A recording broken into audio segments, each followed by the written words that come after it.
Assalamualaikum warahmatullahi wabarakatuh. Innal hamdalillah nahmaduhu wa nasta'inuhu wa nastaghfiruh wa na'udzu billahi min shururi anfusina wa sayyiati a'malina. May yahdihillahu fala mudilla lahu wa may yudlil fala hadiyalah. Asyhadu an la ilaha illallah wahdahu la syarika lah wa asyhadu anna Muhammadan abduhu wa rasuluhu amma ba'd. Ukhadriman pemirsa Fatwa TV dimanapun Anda berada, alhamdulillah kita masih diberi kesempatan untuk bersama dalam program acara ini, bersama-sama mengkaji, mempelajari agama Allah Azza wa Jalla. Semoga program acara ini menambahkan iman, mengobarkan semangat dalam diri kita untuk terus beramal, istiqamah di atas jalan Allah Azza wa Jalla.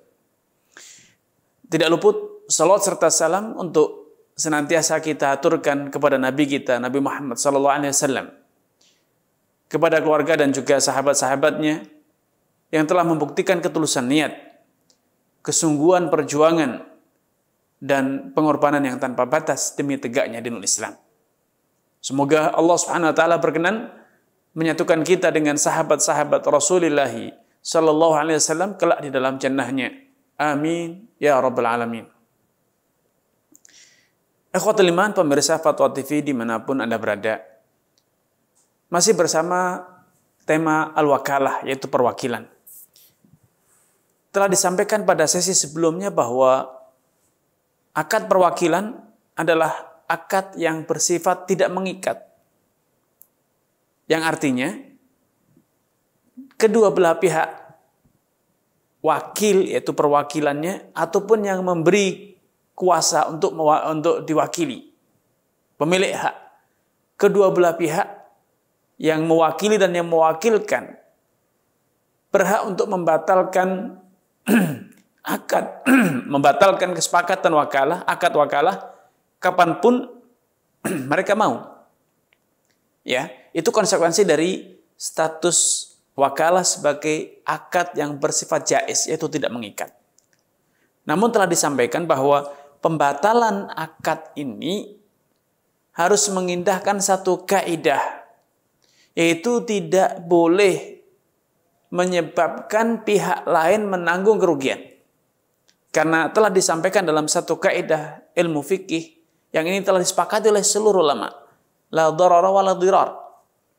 Anda tidak boleh dengan sengaja merugikan orang lain ataupun membalas perbuatan orang lain dengan cara yang lebih kejam, yang lebih berat, alias melampaui batas, sehingga tidak sejalan dengan prinsip keadilan. Dengan demikian, ketika Anda memutuskan untuk membatalkan wakalah, kesepakatan wakil mewakili, maka Anda harus mempertimbangkan apakah pemutusan kerjasama ini atau perwakilan ini menimbulkan kerugian kepada partner Anda atau orang yang mewakilkan ataupun orang yang mewakili Anda. Bila menimbulkan kerugian, maka Anda harus menunda sampai pada waktu dan kondisi yang tepat sehingga pemutusan kerjasama, pembatalan kesepakatan wakalah ini tidak menimbulkan kerugian. Ya. Kemudian al-mu'allif rahimahullah ta'ala mengatakan wa yanfasikhu bi mauti ahadihima. Perwakilan, ya, perwakilan untuk melakukan suatu tindakan, suatu perbuatan itu hukum asalnya bila salah satu dari kedua belah pihak yang mewakilkan atau yang mewakili, pihak pemberi kuasa ataupun penerima kuasa, bila salah satu dari keduanya meninggal dunia, maka kesepakatan wakalah ini menjadi batal, menjadi gugur secara otomatis dan tidak bisa diwariskan kepada ahli warisnya. Kenapa? Karena menurut ahli fikih, para ulama Syafi'i dan juga yang lainnya, mereka mengatakan bahwa wakalah itu adalah hakun mujarrad. Itu hanya sebatas kesepakatan murni yang tidak ada konsekuensi dalam urusan harta benda, kekayaan. Ya. Karena ini bukan akad sewa menyewa. Sehingga dengan pemutusan hak tidak menimbulkan konsekuensi harta harus membayar atau mengembalikan uang, tidak. Betul-betul ini disebut dengan hakun mujarrad. Kewenangan yang non komersial, kewenangan yang tidak memiliki korelasi dengan atau konsekuensi, tidak memiliki konsekuensi dalam hal finansial. Ya. Dengan demikian, siapapun dari kedua belah pihak, baik yang mewakili ataupun yang mewakilkan, ketika memutuskan kerjasama ini, akad wakalah ini tidak menimbulkan kerugian dan juga tidak berkonsekuensi dalam hal harta benda. Karena itu kapan saja mereka memutuskan, boleh. Dan ketika salah satunya meninggal dunia, maka secara otomatis kewenangan untuk mewakili, kewenangan untuk memberikan hak kuasa mewakilkan itu menjadi putus. Apalagi bila objek wakalah, tindakan yang dikuasakan tersebut itu berkaitan dengan urusan harta benda, maka kepemilikan harta benda berpindah dari pemilik kepada ahli warisnya, sehingga kewenangan untuk menunjuk sebagai wakil itu berpindah dari pemilik semula menjadi kepada ahli warisnya. Demikian pula pihak penerima kuasa atau yang mewakili, kewenangannya itu kewenangan yang non komersial, tidak ada konsekuensi yang berkaitan dengan harta benda. Ini yang disebut dengan hak mujarrad. Dengan demikian, ketika dia meninggal dunia, ahli warisnya tidak berkewajiban untuk melanjutkan kuasa tersebut, atau dan juga tidak berhak untuk memaksakan agar mereka tetap punya kewenangan mewakili, tidak. Sehingga dengan kematian salah satu dari kedua belah pihak, kesepakatan kerjasama ataupun wakil mewakili ini menjadi gugur. Namun ketika ada kesepakatan baru untuk kemudian meneruskan kesepakatan ini, wakil mewakili atau kewenangan bertindak atas nama kepercayaan untuk mewakili ini, kalau ternyata ahli warisnya memberi kepercayaan kepada orang tersebut agar terus mewakili mereka sebagai penerus pemilik harta, pemilik kewenangan sebelumnya, maka ini dianggap sebagai akad baru. Dianggap sebagai akad baru karena akad yang pertama telah batal, telah gugur, telah terputus dengan kematian salah satu dari keduanya. Kemudian al-muallif berkata, wal wakilu aminun fima yakbiduhu wa fima yasrifuhu wa la yadmanu illa bitafrid.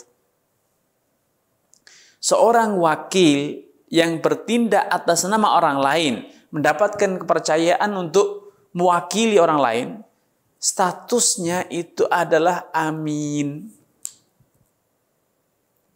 Sebagai seorang yang mendapatkan kepercayaan. Sehingga karena dia berstatus sebagai amin, dalam literasi fikih, konsekuensi dari status seorang amin, penerima kepercayaan, adalah dia tidak bertanggung jawab, tidak berkewajiban untuk mengganti kerugian atau kerusakan yang terjadi, baik dalam hal yang benda-benda yang dia diberi kuasa untuk menerimanya, atau dalam hal benda-benda yang dia diberi kuasa untuk menyalurkannya, mendistribusikannya, menjualnya, memberikan atau menyerahkannya. Dia tidak berkewajiban menanggung kerugian atau resiko dari benda tersebut. Kecuali bila kerusakan atau kerugian itu terjadi karena tafrid, karena kesengajaan atau kesalahan atau keteledoran dari penerima wakalah atau pihak yang mewakili. Ketika dia melakukan satu tindakan yang bertentangan dengan prinsip kehati-hatian, dia ceroboh, dia gegabah, atau bahkan sengaja melakukan tindakan yang berpotensi menimbulkan kerusakan pada barang yang dipercayakan kepadanya.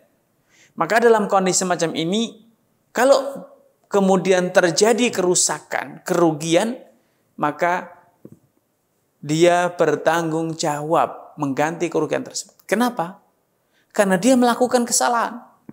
Tetapi ketika kerusakan itu terjadi tanpa kesengajaan, tanpa keteledoran, tanpa tindakan yang di luar kewajaran, tanpa tindakan yang di luar kewenangannya, maka kerugian itu tidak wajib ditanggung oleh penerima wakalah atau penerima kuasa.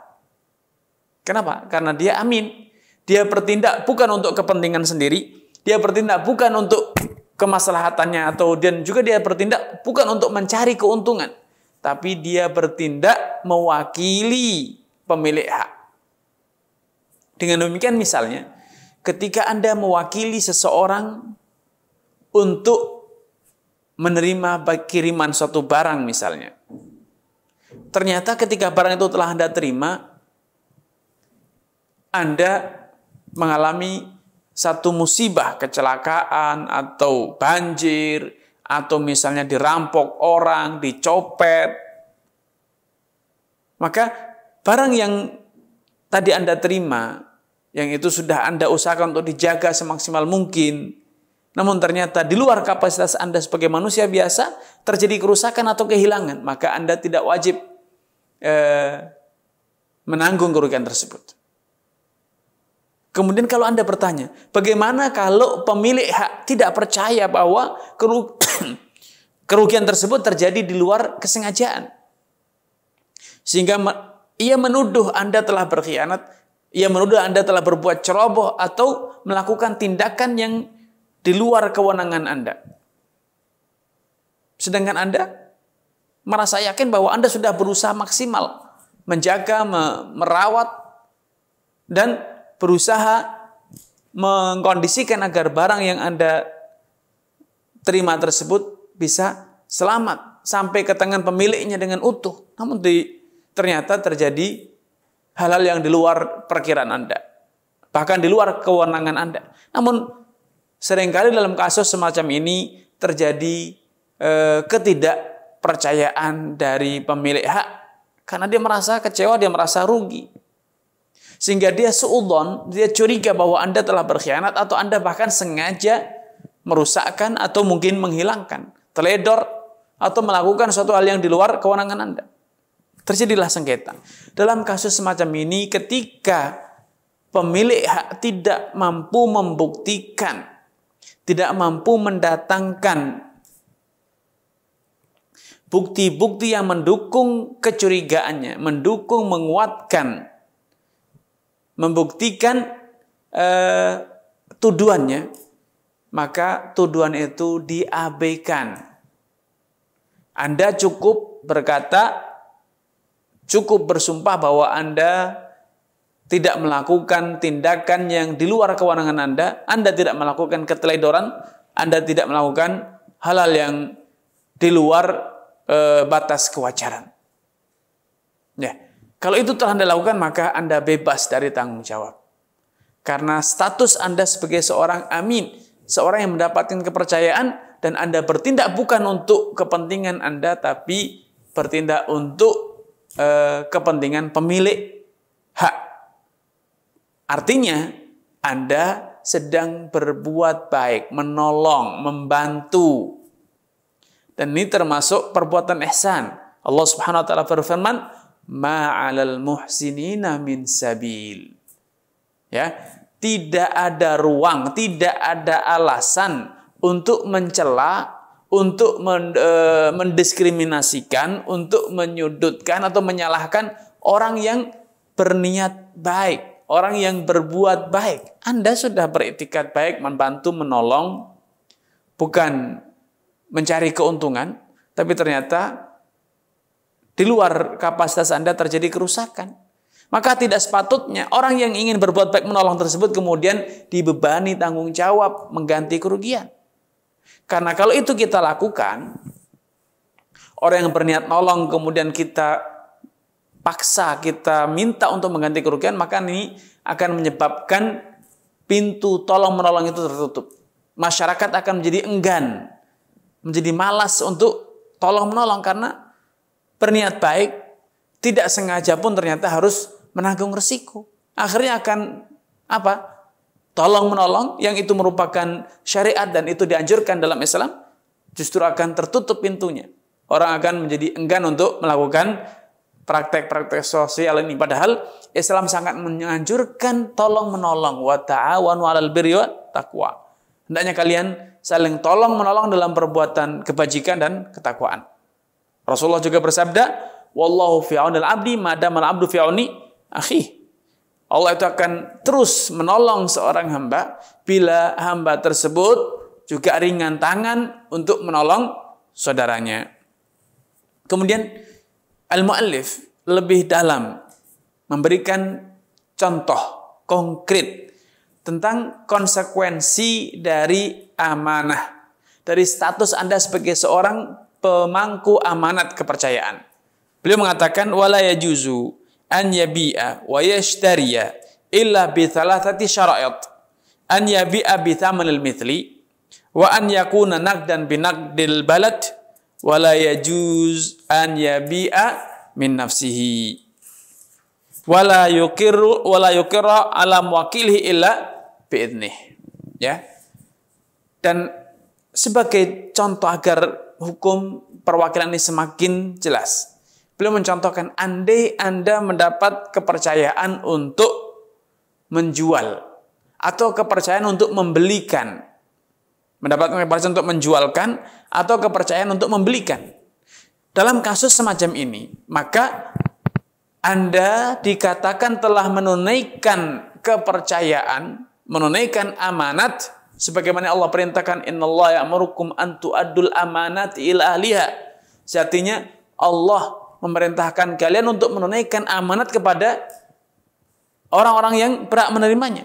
Nah, Anda dikatakan telah menunaikan amanat tersebut, misalnya dalam akad jual atau akad beli, bila Anda telah memenuhi 3 kriteria ini. Yang pertama, an yabi'a bi thamanil mithli, yaitu Anda menjual dengan harga yang wajar atau yang sering disebut dengan harga pasar.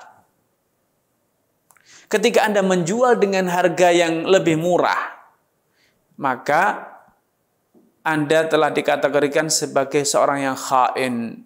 Kenapa? Karena Anda menjual dengan harga yang murah, itu berarti Anda menimbulkan kerugian yang tidak seharusnya ditanggung oleh pemberi kepercayaan kepada Anda. Sehingga dalam pernyataan al-mu'allif di sini, beliau hanya mensyaratkan selama harga jual Anda atau harga beli Anda itu normal, sewajarnya. Alias, kalau Anda sudah membeli dengan harga yang menurut masyarakat luas itu wajar, Anda dianggap telah menunaikan amanat. Misalnya, Anda diminta untuk membeli suatu barang yang nilai di masyarakat dijual dengan harga Rp10.000. Namun ternyata Anda membelinya dengan harga Rp10.100. Selisih harga yang sedikit. Banyak masyarakat akan menganggap ini masih pada ambang toleransi. Maka Anda telah dikategorikan menunaikan amanat. Namun ketika Anda membeli barang yang nilai wajarnya di masyarakat dijual dengan Rp10.000, Anda membelinya dengan harga Rp15.000 atau bahkan mungkin Rp20.000. 2 kali lipat. Maka dalam kondisi ini Anda dikatakan telah berkhianat. Tentu kalau Anda mampu membeli dengan harga yang lebih murah atau menjual dengan harga yang lebih mahal dibanding harga yang sewajarnya, harga yang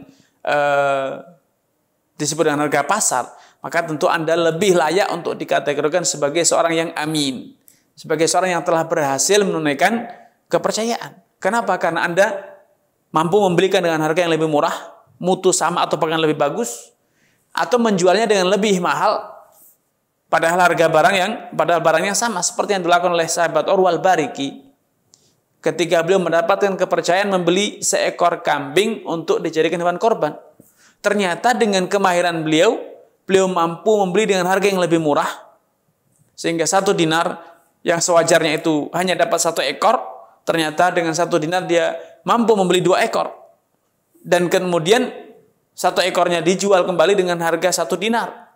Sehingga beliau kembali kepada Nabi dengan membawa seekor kambing yang untuk dijadikan hewan korban dan membawa kembali uang 1 dinar. Ya, ini tentu dalam kepercayaan ini Urwah Al-Bariki radhiyallahu anhu mampu membelikan dengan harga yang lebih murah.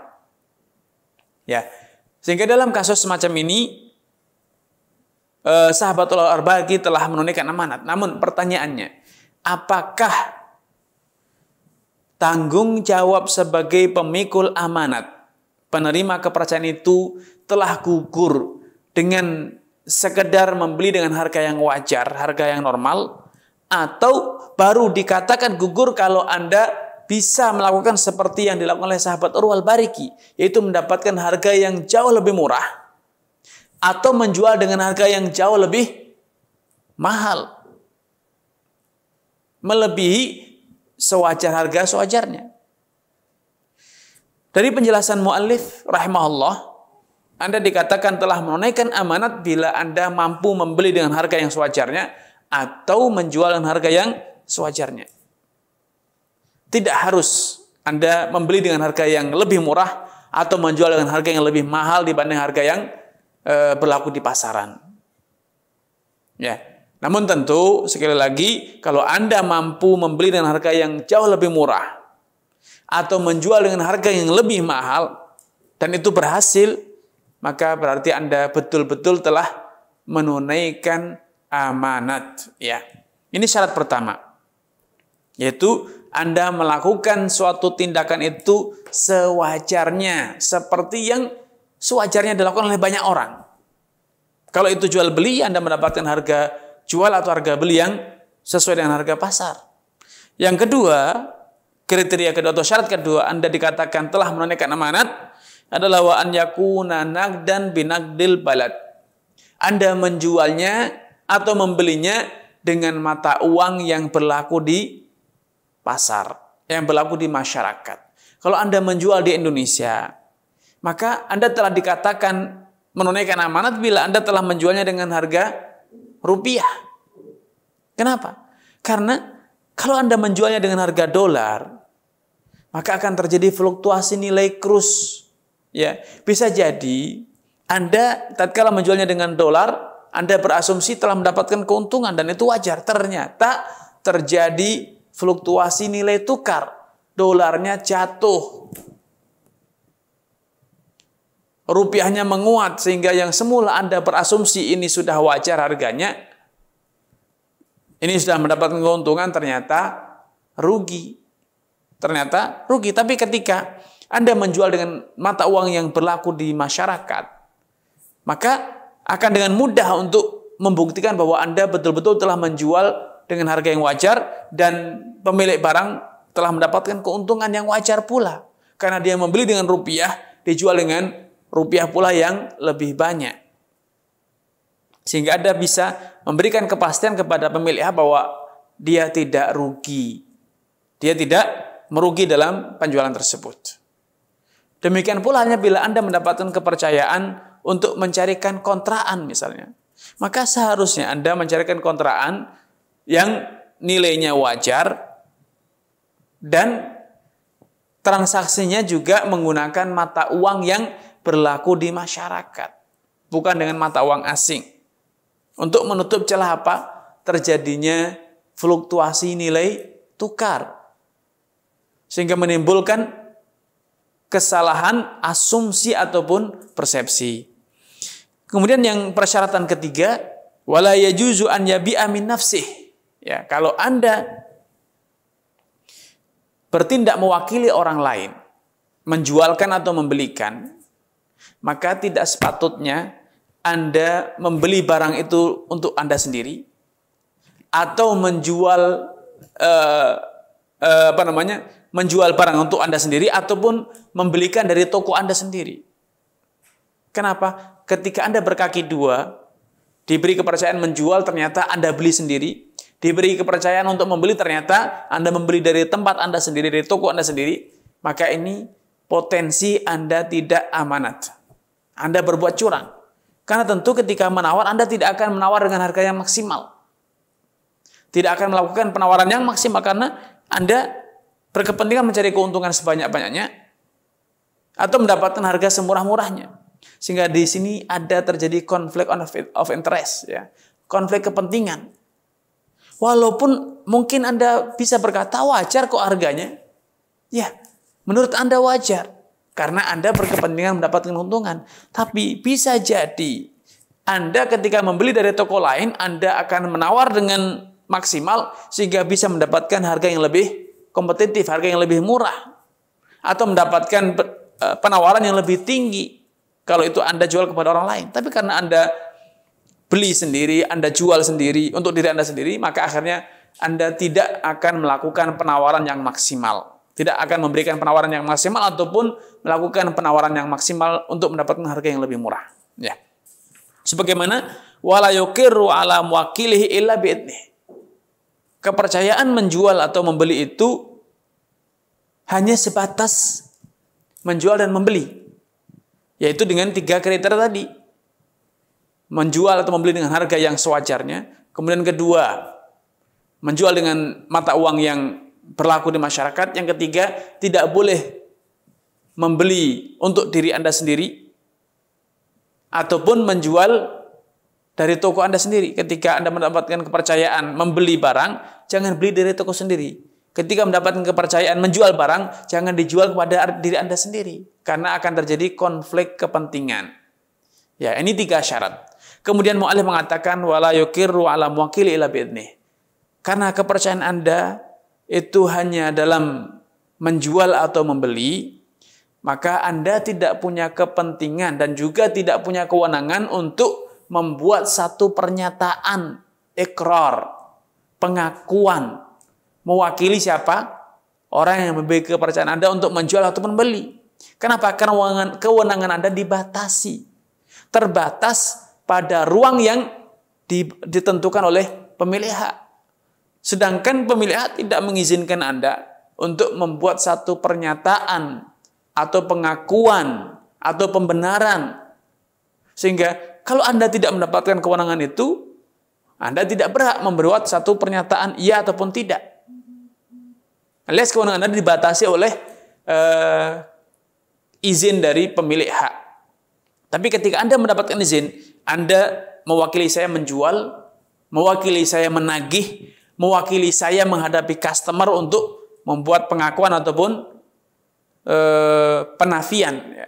Ya, ketika Anda dapat izin, maka Anda boleh membuat pernyataan-pernyataan tersebut. Ya, karena itu sudah diberikan izin. Intinya, wakalah, kewenangan seorang wakil dalam melakukan suatu tindakan itu betul-betul dibatasi oleh izin dari pemilik hak. Seberapa besar, seberapa luas dia memberi izin Anda untuk bertindak mewakilinya. Sebesar itu pula kewenangan Anda. Ketika kewenangan Anda disempitkan hanya menjual saja, ya hanya berhak menjual, tidak berhak untuk membeli. Ini sebagai konsekuensi akad wakalah, karena wakalah itu Anda bertindak atas nama orang lain, bertindak untuk orang lain, bukan bertindak untuk diri sendiri. Para ulama mengatakan bahwa at-tasarruf 'anin nafs mabniyun 'alat tasyahi. Kalau Anda bertindak untuk diri sendiri, maka suka-suka Anda, silakan bertindak apa saja yang Anda mau. Tapi karena ini bertindak atas nama orang lain, maka kewenangan Anda dibatasi pada klausul, pada poin-poin kesepakatan yang telah diberikan atau Anda capai dengan orang yang memberi kepercayaan kepada Anda. Ini yang bisa kami sampaikan pada kesempatan kali ini. Semoga Allah Subhanahu wa taala menampakkan taufik hidayah kepada Anda, keluarga dan juga seluruh pemirsa Fatwa TV dimanapun Anda berada. Kurang dan lebihnya mohon maaf. Billahi taufiq wal hidayah. Wassalamualaikum warahmatullahi wabarakatuh.